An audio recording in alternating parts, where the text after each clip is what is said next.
Et le Hot Aïn Tet, le passage 79, Zeprinat Mashemouvoir Sham al Pasuk Yassis Ke Gibor la Routz Orach. Alors c'est ce qu'on a vu dans la Torah, qu'il il doit courir comme un guerrier sur le chemin, c'est-à-dire rapidement. Shatzadik Ratz Bemeirut Zeh Haderech, que le tzaddik, lui, il court très vite ce chemin-là, c'est-à-dire le chemin qu'il y a entre Betaïla et Betatata, c'est-à-dire que le chemin qu'il y a entre la compréhension et l'action, chez lui, ça prend pas beaucoup de temps. Comme on dit, il est pas long à la détente, c'est-à-dire que les gens ils sont la plupart des gens ils sont longs à la détente, c'est-à-dire avant que la chose qui a été comprise elle cuise dans le cerveau un petit peu, dans le cœur, et qu'elle passe à l'action, des fois ça peut prendre une vie pour certaines personnes. Le tzaddik, c'est très très rapide, c'est-à-dire que la chose, elle est pratiquement immédiate entre la compréhension et l'action. Il n'y a pas de temps mort, ça va très très vite. Donc ça, c'est le lien qu'il y a entre Betaïla et Betatata, c'est-à-dire entre le Yud et le Dalet. C'est-à-dire chez lui, il n'y a pas de Yud et de Dalet qui traînent avant de se rencontrer. C'est-à-dire dès qu'il y a un Yud, immédiatement, il active immédiatement le Dalet, c'est-à-dire la Malchut. C'est-à-dire que maintenant, dès que le Ham Israël il sort des Chochmot Chitzoniot, c'est-à-dire dès que le Ham Israël il sort des sciences profanes, ou une marchavot raot, et des mauvaises pensées,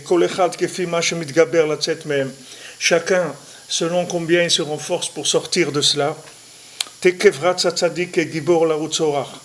de suite le tzaddik il court, parce qu'on avait vu que maintenant le tzaddik, lui, qu'est-ce qui le bloque, c'est dans sa compréhension de nouvelles asagot, de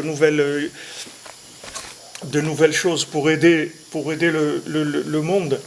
C'est le comportement des gens, c'est-à-dire que si les gens ils sont longs à la détente, alors lui le tzaddik aussi on lui met des limites, puisque lui représente le Yud du monde, c'est-à-dire que si maintenant on ne va pas le laisser rentrer dans le Dalet, c'est-à-dire faire ce qu'il a à faire, tant qu'il n'a pas prouvé ses capacités par rapport au Ham Israël, par rapport à l'humanité.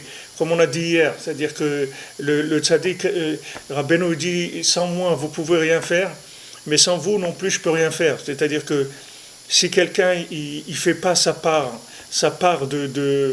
d'effort à sortir des chokhmot chitzoniot, c'est-à-dire réparer le yud, c'est sortir des chokhmot chitzoniot, c'est-à-dire sortir du yud qui est pas valable, qui est faux, et des marchavot raot, c'est le dalet qui se laisse aller dans la dalout, dans la pauvreté.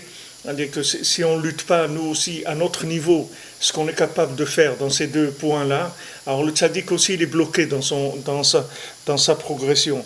Mais dès que maintenant, on sort, nous, des concepts qui sont faux, et des mauvaises pensées, des mauvais desseins de la chokhma, alors à ce moment-là, le tzaddik, il court. Et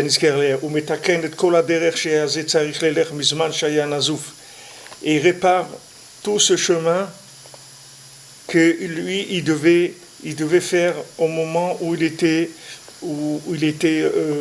repoussé. Et à ce moment-là il le fait monter c'est-à-dire que le principe il marche comme ça. Maintenant le tzaddik, il attend de notre part ce qu'on peut faire dans le yud et ce qu'on peut faire dans le dalet. Donc ce qu'on peut faire dans le yud, c'est-à-dire faire des efforts au niveau de la compréhension, de ne pas se lancer dans des chokhmot chitzoniot, c'est-à-dire de pas croire dans la sagesse qui provient du dalet, c'est-à-dire c'est de la sagesse de ce monde. C'est de la sagesse qui a été, c'est de la sagesse en plastique, c'est-à-dire de la sagesse qui provient uniquement des émanations du Dalet. C'est pas de la sagesse qui vient d'en haut, c'est de la sagesse de ce monde, c'est-à-dire que c'est de la sagesse des sciences expérimentales, de l'analytique, de la matière, ce que vous voulez. C'est de la science qui provient de ce monde ici. Et cette science-là, elle vaut rien du tout. C'est de la science qui n'a aucun rapport avec la science d'en haut. Des fois, on peut tomber on a de la chance. Des fois, on peut tomber sur quelque chose que d'après la logique, on peut comprendre que c'est comme ça. Par exemple, quelqu'un il peut comprendre que ne pas voler, c'est bien, c'est-à-dire et de voler, c'est pas bien. Il peut comprendre ça avec la logique de ce monde. Mais même quand on comprend ça, c'est pas comme ça qu'il faut le comprendre. Il faut comprendre qu'on ne doit pas voler parce qu'Hachem il a dit qu'il ne faut pas voler. C'est pour ça qu'on vole pas. C'est pour ça que c'est pas bien. Parce qu'Hachem il a dit que c'est pas bien. C'est pas parce que nous on a compris. Donc ça c'est le côté du Yud. Et le côté du Dalet, c'est qu'on doit lutter contre les pensées qui viennent nous écarter de l'application de ce Yud dans la réalité. C'est-à-dire que maintenant on doit vivre en accord avec ce qu'on a compris, c'est-à-dire ce à quoi on adhère, soit par la compréhension, soit par la émouna. Parce que, comme on a vu que la plupart de notre compréhension, on va la recevoir par la émouna, le faire d'adhérer à des principes qui nous sont transmis par la Torah. Alors, on adhère à des idées et on est d'accord avec ces idées. Donc maintenant, au niveau application, il faut qu'on fasse attention aux pensées qui n'ont pas de rapport avec ces idées-là, qui viennent de la Torah, de la Emouna dans la Torah. Parce que si maintenant on commence à avoir des pensées qui n'ont pas de rapport avec ça, ces pensées vont dessiner des actes, elles vont amener à l'acte, c'est-à-dire elles vont dessiner des choses qui sont fausses, qui s'appellent le Yetzer Hara. Puisqu'on a dit le Yetzer, c'est-à-dire c'est le tziyur, c'est-à-dire Rabbeinu l'a dit, Marshavot Tovot, c'est Yetzer Tov, Marshavot Raot, c'est le Yetzer Hara. Les bonnes pensées, c'est le bon penchant, et les mauvaises pensées, c'est le mauvais penchant. Donc une fois qu'on a compris, on a déjà évité la première étape, c'est-à-dire de se tromper sur la raison pour laquelle on est venu sur Terre. Une fois qu'on a compris qu'on est venu sur Terre pour révéler Hachem, pour trouver Hachem, pour révéler le bien qui est en nous, qui est la partie d'Hachem qui est en nous. Ok, une fois qu'on a compris ça, qu'on adhère à ces idées, maintenant il faut passer à l'action, c'est-à-dire l'action c'est la pensée d'abord, c'est-à-dire le dessin de la pensée par rapport à ces idées-là. Maintenant, une fois qu'on fait ça à notre niveau, c'est-à-dire qu'on a un niveau de recherche au niveau de la connaissance et qu'on a un niveau d'effort au niveau de la pensée, lui, le tzaddik, qu'est-ce qu'il fait ? Il lie ces deux choses-là. C'est-à-dire que tout le travail que nous, on aurait dû faire normalement pour amener notre pensée à l'action, lui fait le lien entre ces deux choses-là. Même si maintenant on n'a pas on est loin, on est très très loin de pouvoir réaliser les choses qu'on a comprises. Même qu'on est très loin, le tzaddik, lui, il lie ces deux points. C'est ça qu'il dit ici. C'est-à-dire que quand dans la Torah il dit qu'est-ce qui fait cet effort-là de courir entre le Yud et le Dalet, c'est le tzaddik. Ça veut dire que alors Rabbeinu il dit là-bas que ça s'applique au tzaddik. Alors on a l'air d'être en dehors du jeu, c'est-à-dire c'est pas du tout, on n'est pas en dehors du jeu, c'est-à-dire que lui, il va jouer pour nous, c'est-à-dire que lui, il va utiliser toute sa force pour justement lier chez nous le Yud et le Dalet, c'est-à-dire que tout ce qu'on aurait dû faire normalement nous comme effort pour joindre les deux bouts, comme on dit, lui il va le faire pour nous. Et ce qu'il dit ici dans les mots, Kol haderech shaya ze tzarich lelech bezman sheya nazouf, tout le chemin que celui-là il aurait dû faire, c'est-à-dire ce gars-là il aurait dû faire quand il était loin, il était repoussé. Pourquoi ? Parce qu'il avait des problèmes de comportement. Donc maintenant, quand il a des problèmes de tuyauterie entre la tête et le cœur, c'est obligé que ça tarde à venir. C'est-à-dire qu'il est très long à réaliser les choses. Le pauvre, il n'arrive pas parce que son comportement, il le dévie tout le temps. À chaque fois, il dit, mais attends, mais mais j'ai envie de faire ça, je veux prier comme il faut, je veux faire ça, j'arrive pas. Quand il veut arriver à l'action, il n'arrive pas parce que son cœur, il le dévie, c'est-à-dire sa structure de midot, c'est-à-dire toutes les sphirotes chez lui, elles sont contaminées par la consommation, par le plaisir. Donc maintenant, dès que ça arrive dans le monde de la réalisation, ça commence à dévier, ça commence à partir, même s'il a compris quelque chose, et il est d'accord, et il veut le faire et tout, il n'arrive pas dans l'action. Alors le tzaddik, lui, il fait le lien entre ces deux points-là, et donc il va l'amener au résultat qu'il aurait obtenu s'il était lui-même un tzaddik. C'est-à-dire qu'il va lui faire goûter à ce que quelqu'un il goûte quand il est un tzaddik lui-même. Parce qu'il va complètement mettre de côté, il va pirater complètement tout le système qu'il y a au milieu.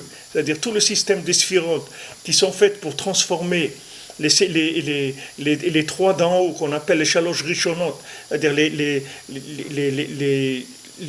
chokhmah binadat qui sont celles d'en haut, que normalement il faut passer toutes celles du milieu de Chesed, Gvura, Tiferet, Netzach, Hod, Yesod. Il faut passer tout ça pour arriver dans Malchut comme il faut. C'est-à-dire que la compréhension elle doit être examinée par les sphirotes pour pouvoir arriver dans Malchut, qui est Dalet. Elles viennent de Yud, Chokhmah Binadat, et même des fois de Keter. Mais dans Chokhmah Binadat, c'est le Yud. Elles vont descendre par les sphirotes et elles vont arriver dans Malchut. Maintenant, imaginez-vous que la personne, elle est atteinte dans les sphirotes, elle est malade dans les sphirotes. Donc vous pouvez envoyer autant que vous voulez du Chokhmah Binadat, ça n'arrivera jamais dans Malchut, dans l'état où il fallait que ça arrive. Parce que c'est complètement dévié c'est complètement dévié par les sphirotes. Combien de gens, ils savent des choses, mais l'interprétation de ce qu'ils savent dans l'action, elle est complètement erronée. C'est-à-dire ils se trompent complètement dans le jugement par rapport à ce qu'ils ont compris. C'est-à-dire toute la sagesse, c'est beau, mais il faut l'amener dans l'action. C'est pour ça que Shlomo HaMelech, il est toujours dans des exemples, parce que l'exemple, c'est la malchut, c'est la shlemut, c'est la perfection. C'est-à-dire une fois qu'on est arrivé à l'exemple, alors comme on dit à quelqu'un, il faut que tu sois un exemple de cette chose-là. C'est-à-dire que quelqu'un, il a compris quelque chose. Maintenant, il doit être un exemple de ce qu'il a compris. Mais c'est très difficile quand les sphirotes, les midot, elles sont atteintes par le plaisir, par la consommation. Très très difficile, c'est pratiquement impossible. Donc le tzaddik, lui, ce qu'il fait, c'est qu'il lit directement la chokhmah binadat, il les lit directement avec Malchut chez l'individu.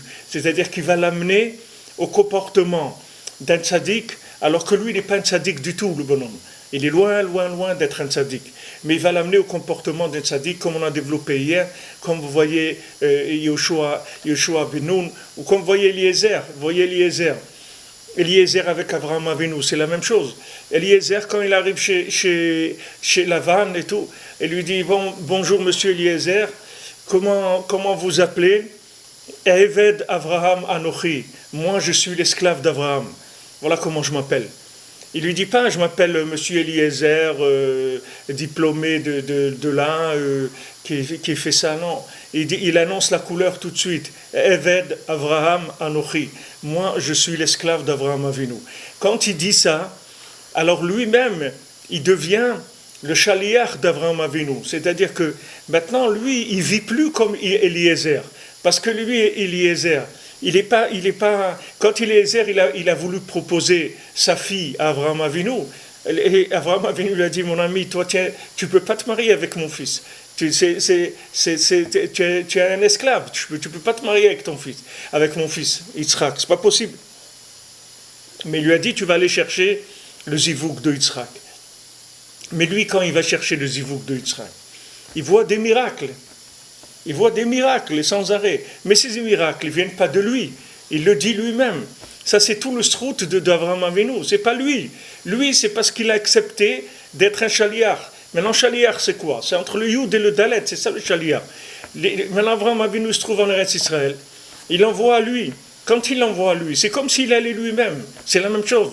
Parce que maintenant, il va gérer. C'est lui qui va rentrer dans Eliezer et qui va gérer la situation. C'est pour ça qu'il voit des miracles quand il va chercher Rivka. Il voit plein de miracles. Il vient et dit, et maintenant, alors, regardez ce qu'il ose faire. C'est-à-dire, il dit, voilà, écoute, moi, je ne sais pas, hein. Moi, je ne sais pas comment tu veux que je choisisse. Je ne sais pas. Donc, celle qui va venir maintenant et qui va puiser de l'eau et que je vais lui demander et qu'elle va me dire qu'elle va me donner à boire et qu'elle va abreuver aussi mon troupeau, enfin mes chameaux, alors je saurai que c'est elle qui a été choisie pour... Voilà, lui, il crée lui-même un scénario devant Hachem. Et le scénario, il marche.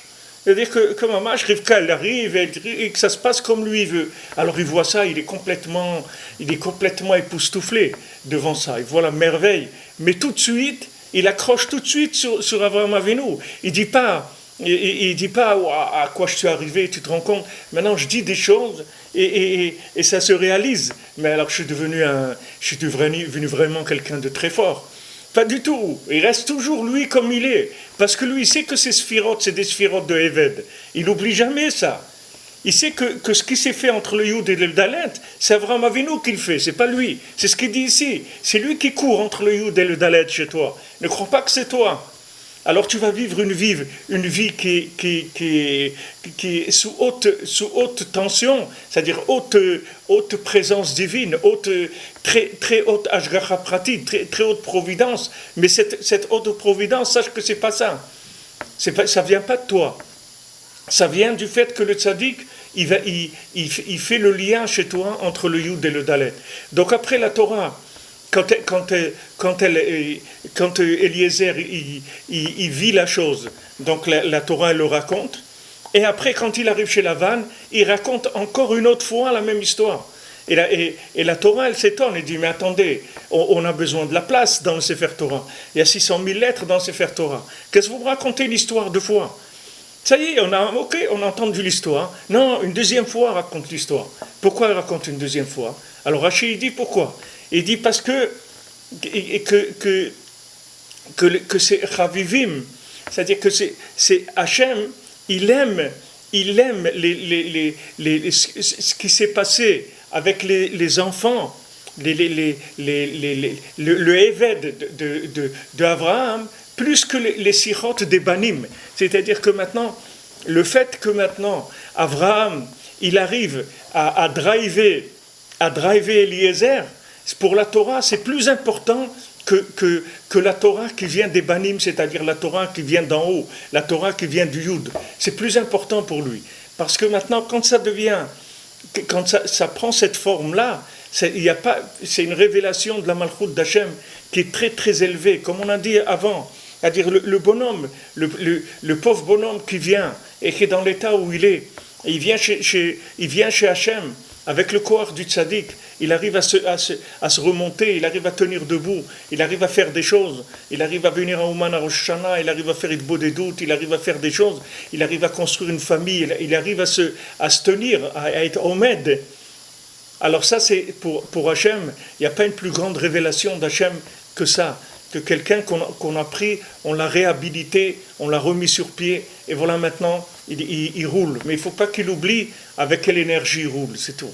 Qu'à aucun moment, il oublie d'où ça vient, qu'il ne s'imagine pas une seule seconde que Eliezer, il est en freelance. Il ne faut jamais qu'il oublie qu'il est drivé. Il est tout le temps drivé.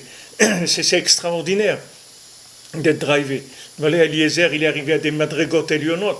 Eliezer, il est arrivé à la madriga de Matat, de grands malachim qu'il y a dans le ciel et tout. Mais tout ça par le corps d'Avraham Avinu. Tout ça, c'est parce que par le corps d'Avraham Avinu. C'est ça sa force. Sa force, c'est sa carte de visite. Eved d'Avraham Anouchi. Moi, je suis un Eved d'Avraham, c'est tout. Moi, je suis l'esclave d'Avraham. Voilà. Sachez. Avec ça, ça veut tout dire. Toute la richesse que vous voyez que j'ai amené, tous les bijoux que je suis amené pour offrir à Rivka, tout tout ça vient d'Avraham Avinu, c'est sa richesse à lui. Il y a tout, je vous montre le shtar qu'il a tout donné à son fils, etc. Il a montré l'héritage de Yitzhak, comme quoi il avait tout ce qui appartenait à Abraham, ça appartenait à Yitzhak, et il a fait la péoula qu'il devait faire Avraham Avinu. Donc maintenant, le tzaddik, il vit comme ça dans le monde. C'est comme ça que le tzaddik il vit. C'est-à-dire que maintenant, le tzaddik il vit par des gens qui sont attachés à lui, et que le tzaddik, il arrive à les driver. Donc tant que le tzaddik, il drive des gens, ça veut dire que le tzaddik, il est vivant. Si jamais, chas v'shalom, il n'y a pas des gens qui sont attachés au tzaddik et qui sont drivés par le tzaddik, alors le tzaddik, il est considéré comme mort. Et si le tzaddik, il est considéré comme mort, alors c'est terminé. C'est terminé pour le monde. Le monde, il est terminé. C'est fini, il n'y a plus rien dans le monde. Parce qu'il n'y a personne dans le monde qui peut faire le lien entre Yud et le Dalet s'il n'est pas inspiré par le tzaddik. Il n'y a personne. Même si quelqu'un il arrive et croit qu'il arrive de par lui-même à faire quelque chose, c'est pas de par lui-même, c'est qu'il arrive par la force du tzaddik qui vient en lui, mais de façon cachée. Si c'était de façon révélée, il arriverait à des niveaux beaucoup plus grands que ça. Comme Rabbeinu dit dans ses Purim Asiyot sur le Baal Tfila, que le Baal Tfila, il avait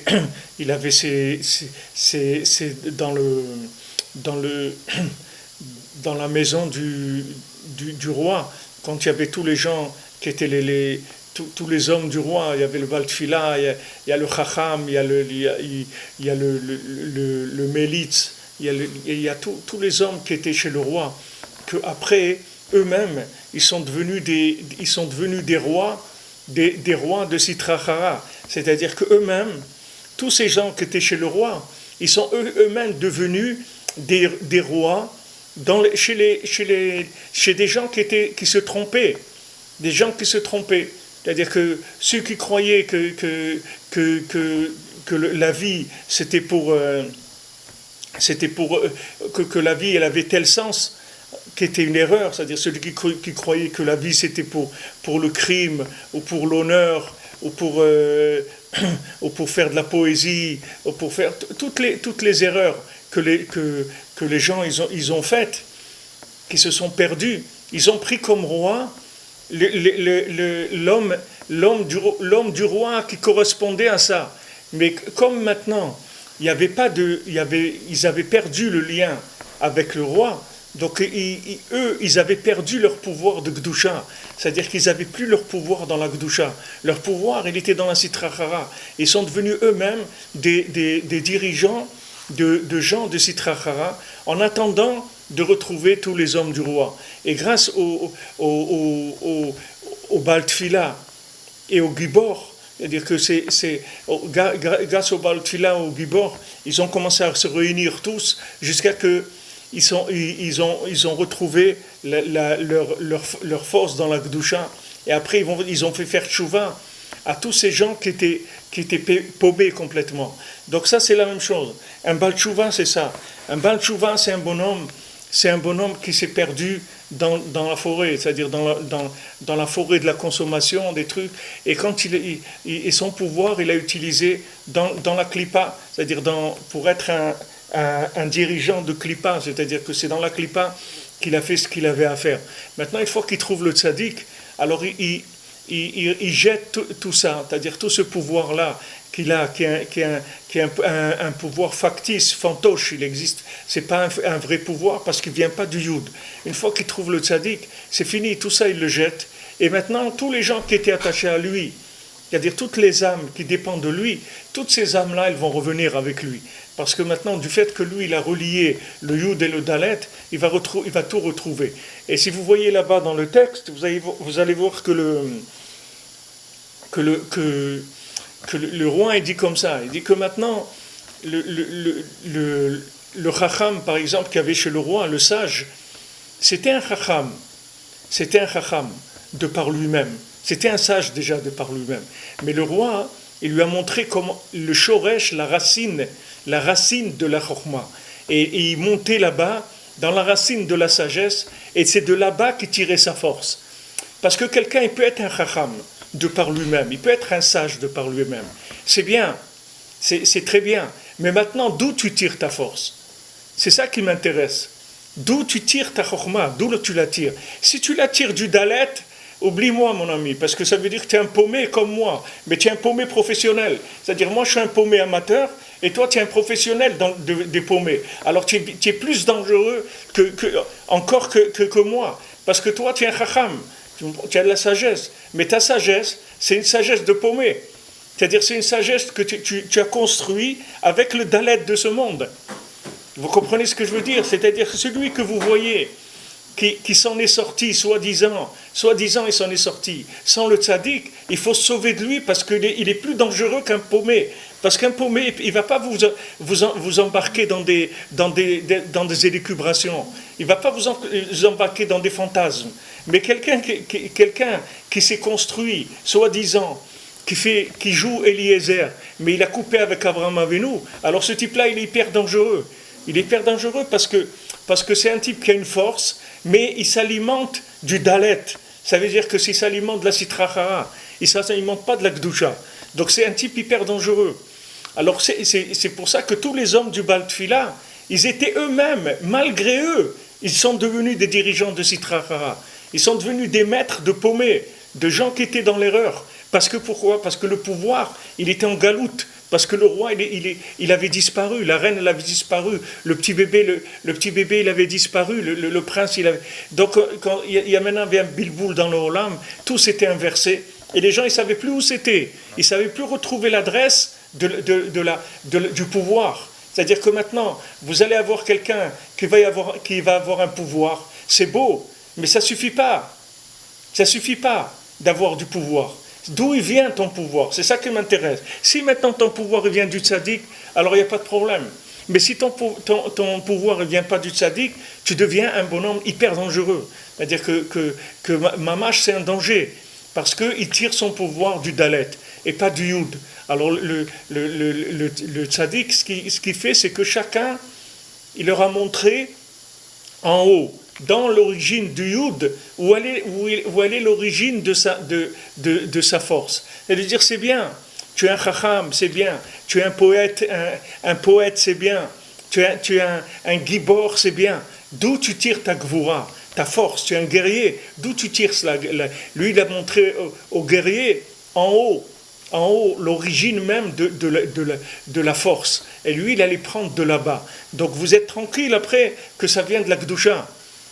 Que le lien entre le Yud et le Dalet, ça se fait par des éléments qui viennent d'Hachem, qui viennent de la Gdusha. Ce n'est pas des choses qui sont fabriquées, ce n'est pas du préfabriqué.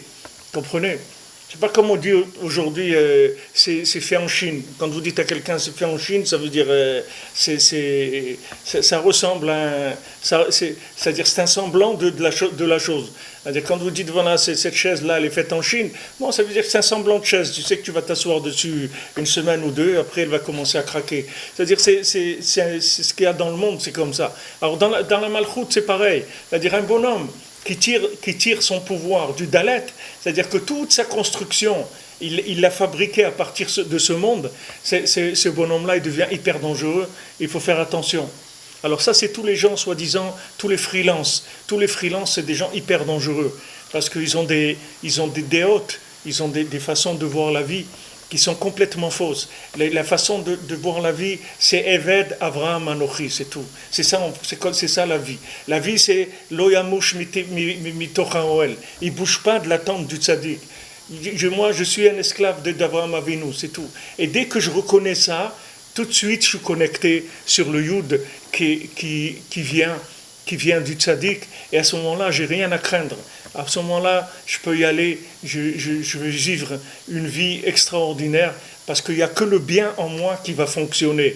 Tout ce qui n'est pas bien chez moi, ça va s'éliminer automatiquement. Une fois en Eretz Israël, il y a longtemps, je ne sais pas combien d'années, il y a 50 ans ou plus, il y avait un petit enfant qui était né avec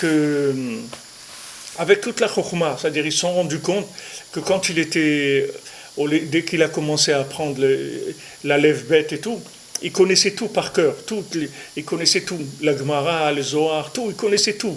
C'était un petit enfant qui n'avait pas reçu le coup de l'ange qui fait oublier la Torah quand on est.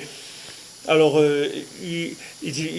c'était un enfant pélé, c'est-à-dire un enfant comme ça extraordinaire. Alors les Chachamim, ils l'ont utilisé à l'époque pour vérifier des livres, si ces livres-là, ils venaient d'en haut ou pas. C'est-à-dire que maintenant, quand tu lui donnais un livre, s'il ne le connaissait pas par cœur, ça veut dire que ce livre-là, il ne vient pas du Yud. Ça veut dire que c'est un livre du Dalet. Comme ça, ils ont vérifié plusieurs livres. Et ils ont vu que ces livres-là, c'était des livres qui valaient rien du tout. Le gars, il a écrit un beau livre avec des chidushim sur la paracha et tout. Mais ça vient d'où? Ça vient du Dalet. C'est-à-dire, ça va t'amener nulle part. Ça va te faire tourner en rond. Mais au lieu que tu tournes en rond avec une trottinette, tu vas tourner en rond avec une voiture qui roule à 300 à l'heure, c'est tout. Mais c'est la même chose, c'est-à-dire tu es paumé. Seulement tu ne tournes pas dans le même véhicule. Tu tournes avec un véhicule de quelqu'un qui a fait des chidushim de Torah. Donc ils se sont rendus compte avec ce petit-là que ces livres-là, s'ils ne les connaissaient pas, ça veut dire que dans l'Olam Haemet, ils n'existent pas. Comme quelqu'un, il avait demandé une fois le Malbim, celui qui a écrit le Sefer, le Pérouche du Malbim, quelqu'un il est venu lui a demandé qu'il lui donne une amlatza, c'est-à-dire pour son Sefer, c'est-à-dire il avait écrit un Sefer et il voulait qu'un grand rav lui donne une approbation que son Sefer il est bien. Alors il devait aller chez un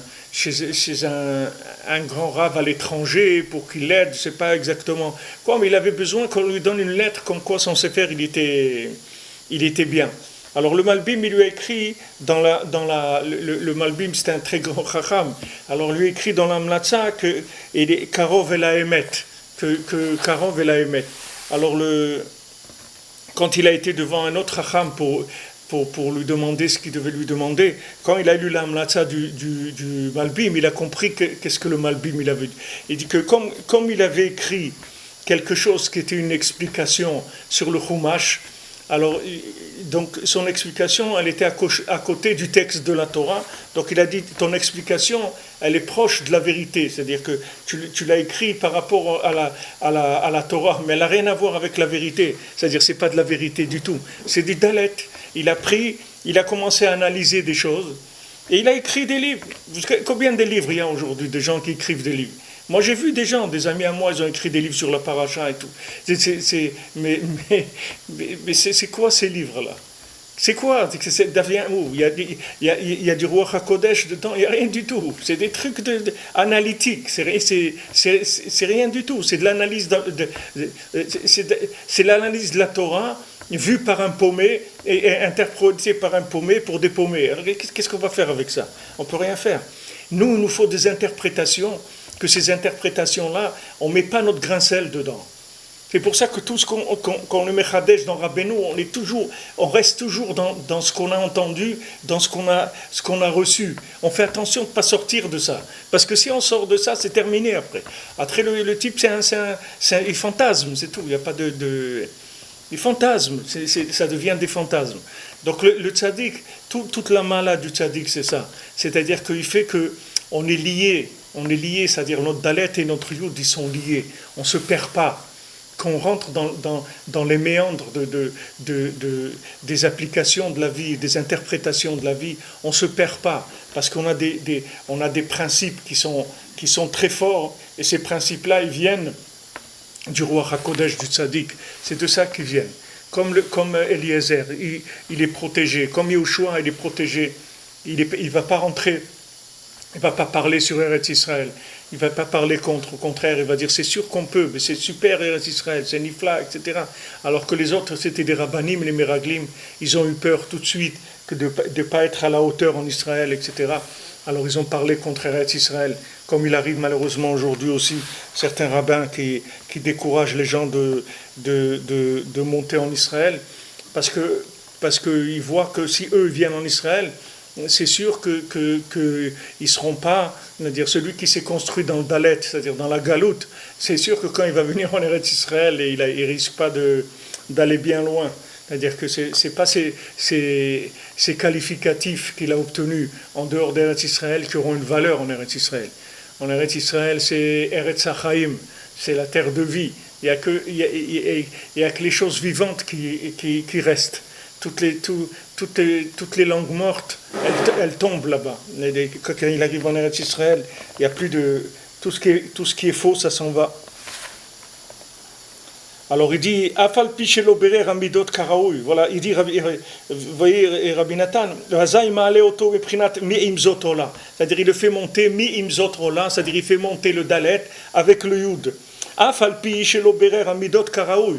Bien que celui-là maintenant, il n'a pas fait le tri dans les midot, c'est-à-dire dans ses sphirotes, le bonhomme il est mélangé, c'est-à-dire qu'il n'a pas fait, il n'est pas encore, c'est pas quelqu'un qui sait se tenir, c'est-à-dire il sait pas du tout. Quand la chokhma elle rentre dans ses midot, c'est une catastrophe, c'est-à-dire il sait pas du tout vivre les choses comme il faut. Adraba kilkel harbeu comme kilkel. Non seulement il n'a pas fait le bon tri, mais il a fait le mauvais choix.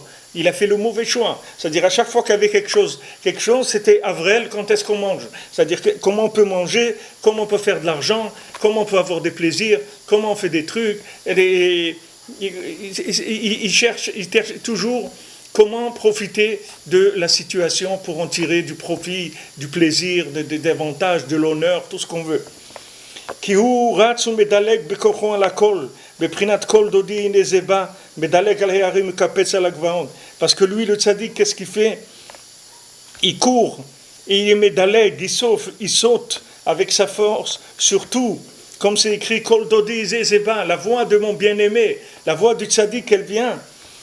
Medalek al hearim, elle saute sur les montagnes, mais kapetz ala gvaon, elle saute au-dessus des collines. Il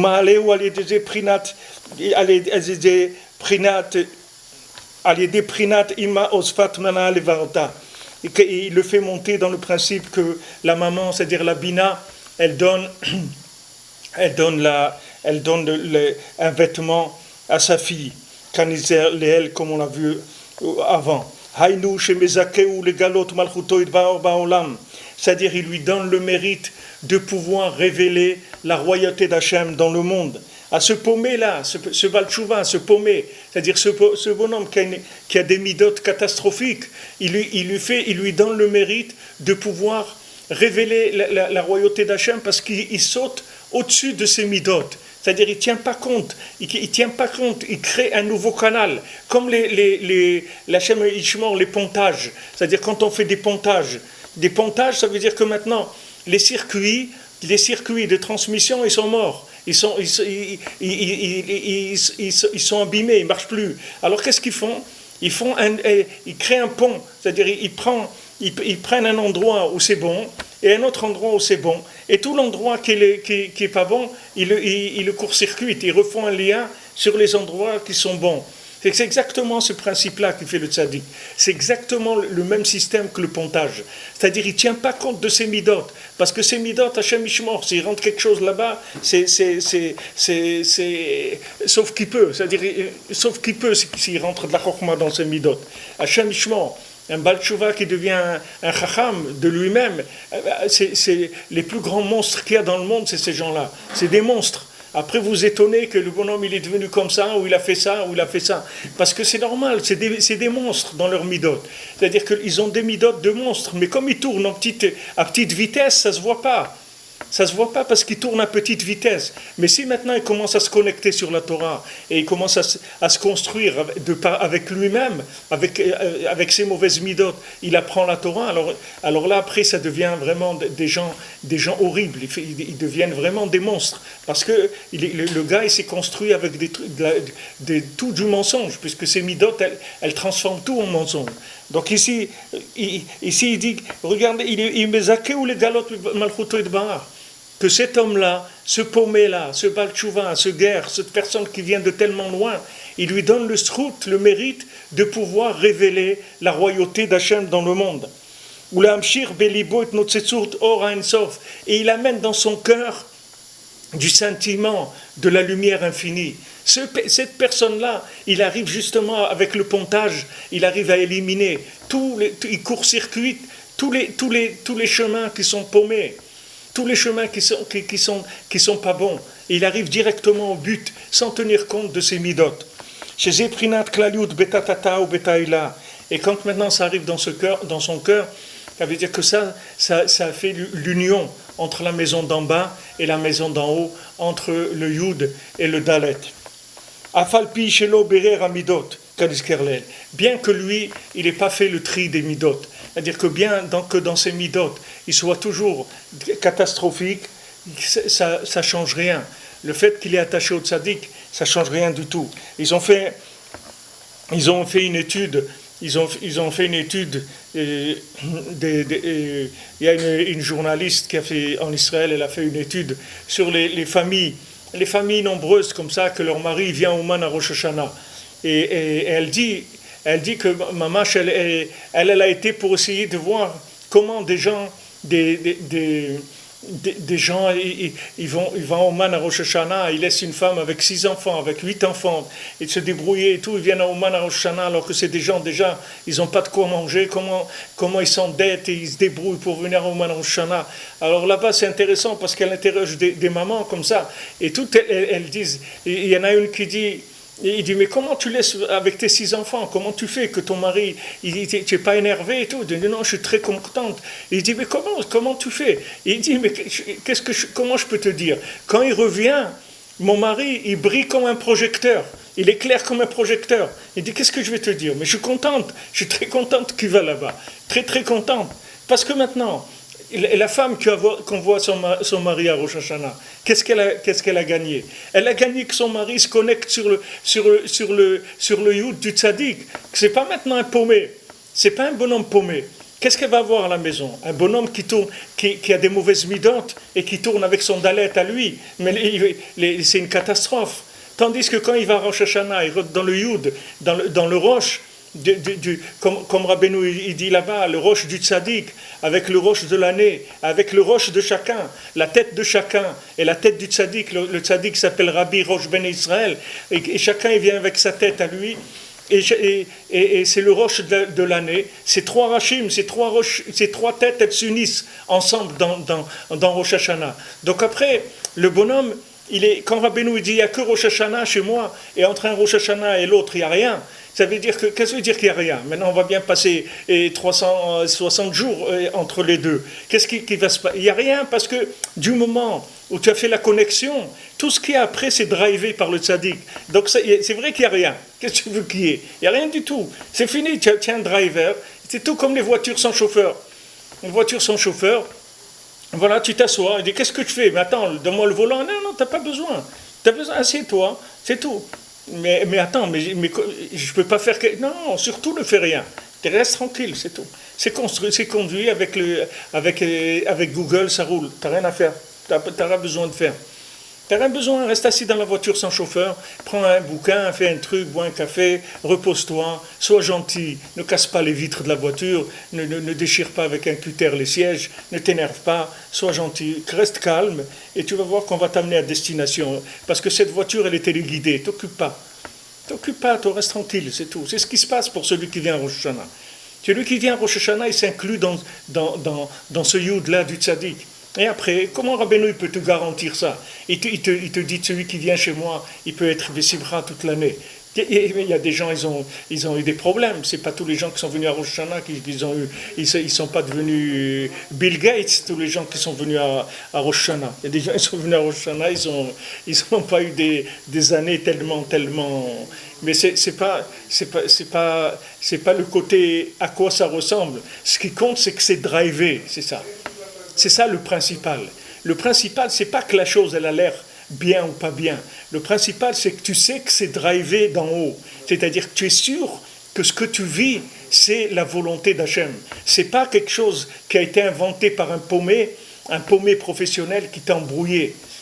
C'est pas inventé par un paumé qui t'a embrouillé. Tu sais que tu es drivé par la Gdusha. C'est ça que tu dois être content toute l'année. C'est-à-dire que peu importe ce que tu passes, que Bezat Hashem, c'est que des brachot, que des choses extraordinaires, mais ce que tu passes, tu sais que c'est drivé. Donc vraiment, tu peux dormir tranquille. Tu peux t'appuyer, comme Rabbeinu l'a dit, appuyez-vous sur moi. Moi, j'ai des épaules larges, appuyez-vous sur moi. Moi, je fais tchouva pour vous. Appuyez-vous sur moi. Moi, c'est ça tchouva. Ça veut dire qu'il fait le yud et le dalet, c'est-à-dire qu'il saute directement du yud vers le dalet. Il ne tient pas compte de l'état dans lequel on est. Mais je ne sais pas si vous vous rendez compte de ce qu'il dit ici, mais c'est des choses qui sont... C'est des choses que je ne sais pas si depuis la création du monde, et on a entendu des paroles comme ça, c'est-à-dire que des choses aussi puissantes, aussi claires, aussi simples. Voilà, c'est pas difficile. Tu annonces la couleur. Eved, Ava'am Manochi. Qu'est-ce que tu es? Moi, je suis Breslev. Ouais, mais les trucs, je sais rien, moi. Moi, je suis Breslev, je vais à Ouana Roshana, c'est tout. Je sais rien. Moi, je sais rien. Moi, je sais rien du tout. Moi, je sais rien. Moi, je sais que j'ai un driver, c'est tout. Il me drive. Vous savez, des fois, vous avez des très belles machines, des très belles, des super machines imprimantes, 4 couleurs, tout ce que vous voulez. Si vous n'avez pas le bon driver, elle ne marche pas, la machine. Elle ne marche pas. Vous ne pouvez pas la faire marcher. La machine, elle marche avec son driver, sinon elle ne marche pas. Le bonhomme, c'est la même chose. Le bonhomme, pourquoi il a des midotes comme ça? Pourquoi quelqu'un il a des midotes détruits? Comme on a vu, pourquoi il a été chercher le plaisir? Pourquoi il s'est encrassé dans les couches, les couches les plus basses du monde? Pourquoi il s'est encrassé là-dedans? Parce que justement, il n'avait pas de driver. C'est pour ça qu'il s'est paumé. Donc il a été directement vers le facile, la consommation facile, de prêt à la consommation. Et il a pris n'importe quoi, il a pris des choses qui étaient avariées, des choses qui n'étaient pas bonnes, et il a consommé ça. Et il s'est perdu là-dedans. C'est parce qu'il n'avait pas un bon driver, c'est tout. Celui qui a un bon driver, il est sauvé. Alors maintenant, une fois qu'on est attaché au tzaddik, et que le tzaddik il ne tient pas compte de nos midotes, après, petit à petit, nos midotes, elles vont s'arranger. Mais elles vont s'arranger par système inversé. Elles ne vont pas s'arranger du haut en bas, elles vont s'arranger du bas en haut. C'est-à-dire qu'on va avoir des comportements, comme Rabbeinu dit, que celui qui est un fou, il est fou parce qu'il n'écoute pas un homme intelligent. Mais s'il décide d'écouter un homme intelligent, il est plus fou. Il est plus fou. Je vous ai dit, c'est l'histoire du dindon. Le bonhomme, il se prend pour un dindon. Ok. Alors, c'est pas grave, qu'est-ce qu'il y a? Maintenant, si vous venez lui dites, ouais, mais tu es un dindon, mais tu es fou, tu n'es pas un dindon, tu ne vois pas que tu es un bonhomme, arrête tes folies et tout. Il va vous regarder, il va dire, ces gens-là, ils sont complètement fous. C'est des fous alliés. Parce que lui, il est sûr qu'il est un dindon. Donc de là, vous n'allez pas le sortir. Alors maintenant, qu'est-ce qu'il fait le tzaddik? Il vient et lui dit, il parle avec lui, il dit, oh là, les gens, ils sont pas très gentils avec les dindons, hein, c'est terrible, hein. Alors lui, il dit, ouais, t'as vu? Il dit, ouais, moi aussi je suis un dindon et je souffre de ça. Alors l'autre, il voit qu'il a trouvé un copain, waouh, il est content et tout. Alors il lui dit, viens, il dit, tu sais, on est des dindons, mais on peut s'habiller normalement, on n'est pas, ça change rien. Hein. Et il dit, ah bon, tu penses? Il dit, ouais, ça change rien, habille-toi normalement. Alors il s'habille normalement. Il dit ça, on n'a pas besoin de vivre sur la table, hein, parce qu'un dindon, il est libre, il n'est pas obligé de vivre. Alors viens, on sort. Alors il le sort donc sous la table. Et voilà, et comme ça, et comme ça. Et le bonhomme, après, il se comporte comme un bonhomme normal. Maintenant, lui, dans ses midotes, c'est un dindon. C'est pas un type normal. Mais c'est pas grave. Il vit comme un bonhomme normal. Et petit à petit, il va se normaliser, le bonhomme. Petit à petit, ça va se normaliser. Quand il va se rendre compte qu'il a oublié, que ça fait déjà un mois qu'il a oublié qu'il était un dindon, il va se rendre compte que ça y est, qu'il y a quelque chose qui ne marche pas dans son système. Et il va voir que ça fait un mois qu'il a oublié qu'il était un dindon, et après 6 mois, et après 1 an, après c'est quelque chose qu'il va complètement rejeter. Alors Rabbeinu, c'est pour ça que Rabbeinu dit qu'un fou, il est fou parce qu'il n'écoute pas le tzaddik, c'est tout. Mais s'il écoute un tzaddik, il est plus fou, le bonhomme, c'est fini. Parce que ce que c'est un fou? C'est un fou dans le dalet. C'est pas un fou dans le yud, c'est un fou dans le dalet, c'est ça un fou. Un fou, c'est un bonhomme qui ne sait pas interpréter la vie, c'est ça un fou. C'est-à-dire qu'il s'est trompé, il fait n'importe quoi. Donc maintenant, du moment où il écoute quelqu'un, que cette personne-là, elle a une sagesse qui est en rapport avec Hachem, ça y est. Lui, il croyait que dans la vie, ce qu'il fallait, c'était faire ça ou faire ça. Il fallait chercher du plaisir, il fallait chercher de l'argent, il fallait chercher de l'honneur, il fallait chercher du bien-être, il fallait chercher des vacances, il fallait acheter un yacht, il fallait acheter un train. Lui, il croyait que c'est ça la vie. D'accord? Maintenant, le tzaddik qui vient lui dit, ouais, c'est super et tout, hein, t'es un bonhomme nifla et tout. On lui dit, ah, Et enfin, quelqu'un qui m'a reconnu. Enfin, il a repéré que j'étais vraiment exceptionnel et tout. Alors lui, il vient chez le tzaddik et tout. Le tzaddik lui dit, bon, viens, regarde, viens, fais un petit tikkun aklali, tu vas aller au mikvé et tout ça. Et après, le bonhomme, il va oublier complètement le yacht, il va l'oublier complètement. Le yacht, il est parti au large, il a disparu à l'horizon, il est parti. Tout a disparu, c'est fini.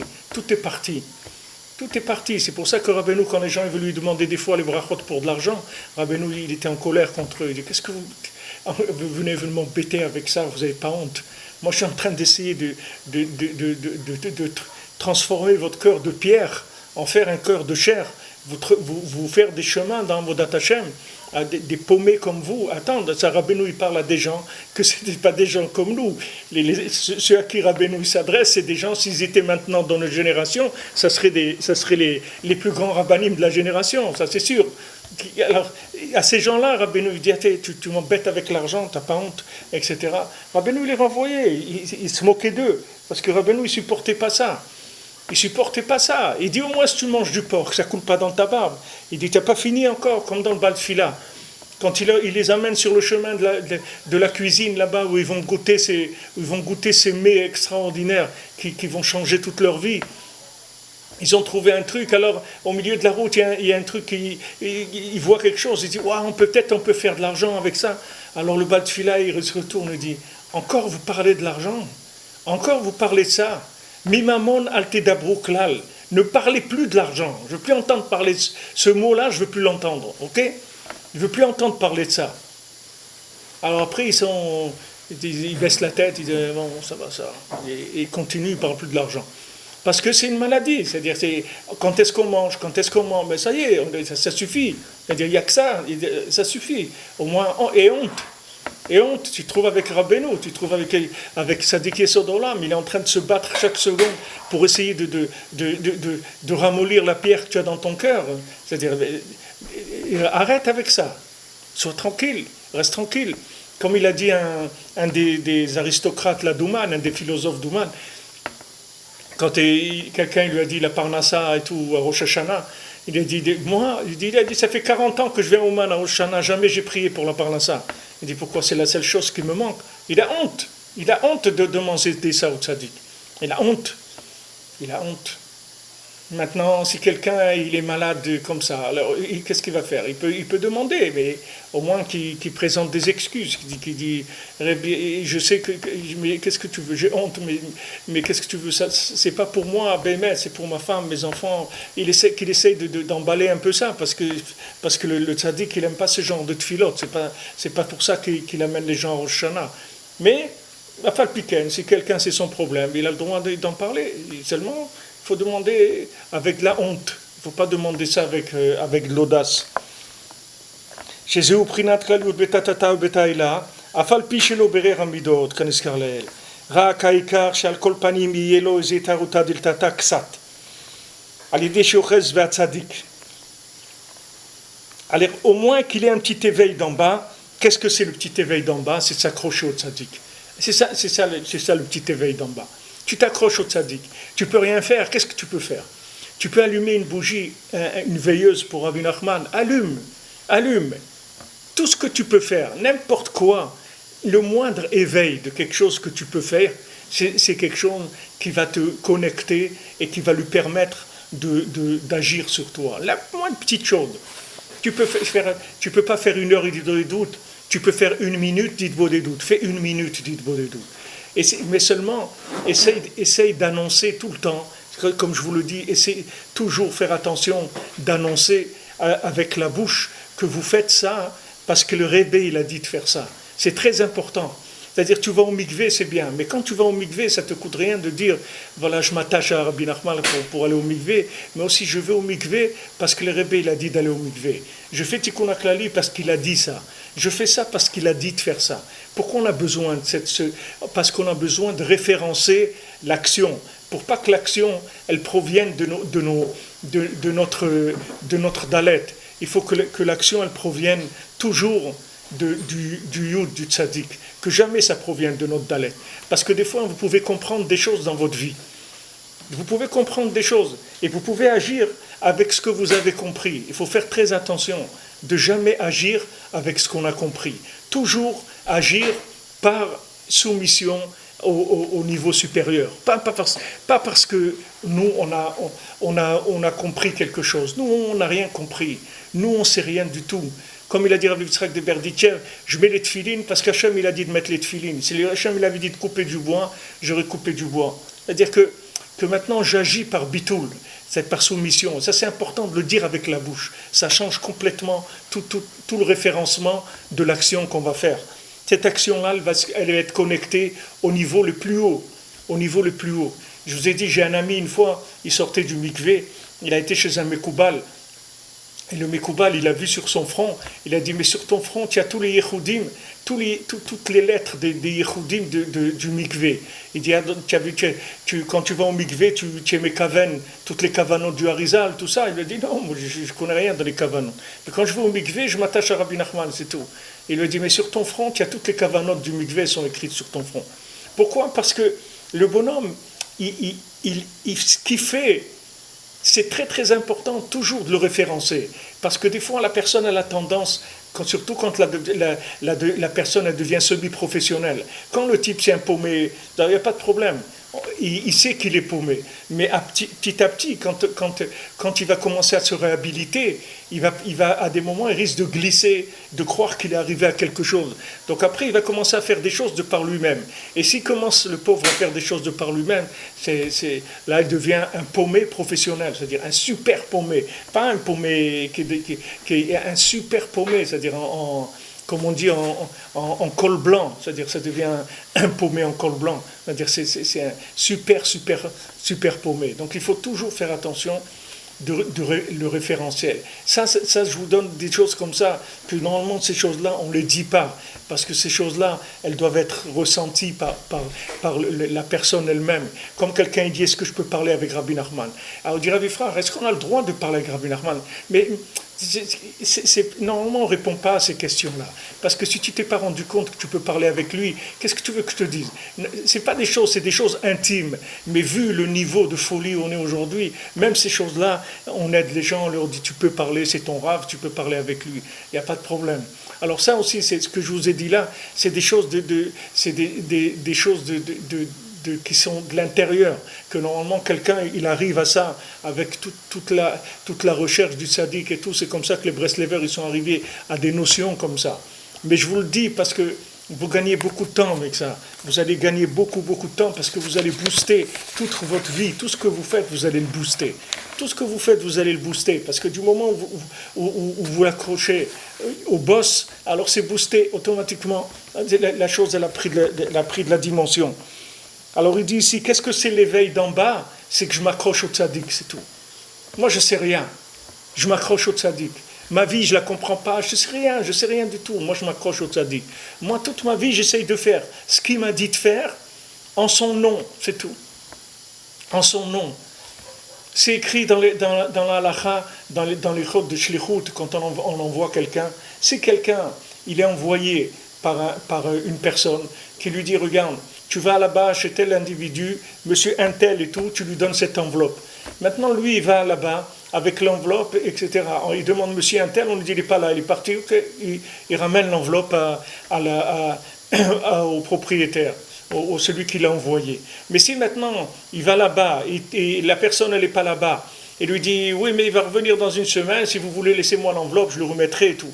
Et après, maintenant, la personne, elle a pris l'enveloppe pour elle n'a pas remis. Qui est-ce qui paye ça ? C'est l'envoyé qui paye ça. Parce que celui qui l'a envoyé, il lui dit, mon ami, moi je t'ai dit de le remettre à cette personne-là. Pourquoi tu as changé ? Alors la halakha, c'est que si on ne change pas dans les termes de la shlichut, on n'a pas de responsabilité. Quand est-ce qu'on prend la responsabilité ? Si on change dans les conditions de l'envoi qu'on nous a imposé. Ça c'est pareil. Du moment où moi j'agis au nom du tzaddik, c'est-à-dire que quand j'agis, ce que je fais, c'est par rapport au tzaddik, alors tous mes actes, ils sont boostés, ils sont au niveau de kamoni mamash, c'est-à-dire comme si le tzaddik, c'est lui-même qui les fait. C'est la même chose. C'est-à-dire on vit avec le pontage, c'est-à-dire c'est un nouveau circuit, il marche impeccable. impeccable. Mais t'amuse pas à retourner sur les vieilles veines qui sont trouées, parce que là tu n'auras vraiment pas de veines. Là, si tu retournes là-dedans, alors vraiment c'est hyper dangereux. Reste dans les nouveaux canaux, les canaux que le tzaddik il a tracés. Donc il dit ici, un peu uteruta diltata. Comment c'est cet éveil d'en bas? C'est par le fait qu'il s'accroche au tzaddik. C'est ça qui s'appelle l'éveil d'en bas. L'éveil d'en bas, c'est ça. L'éveil d'en bas, c'est que celui qui est en bas, il cherche un crochet en haut qui va le tirer. C'est ça qu'il cherche. C'est ça l'éveil d'en bas. C'est qu'il est attaché au niveau supérieur. C'est ce qu'il est considéré comme un éveil d'en bas.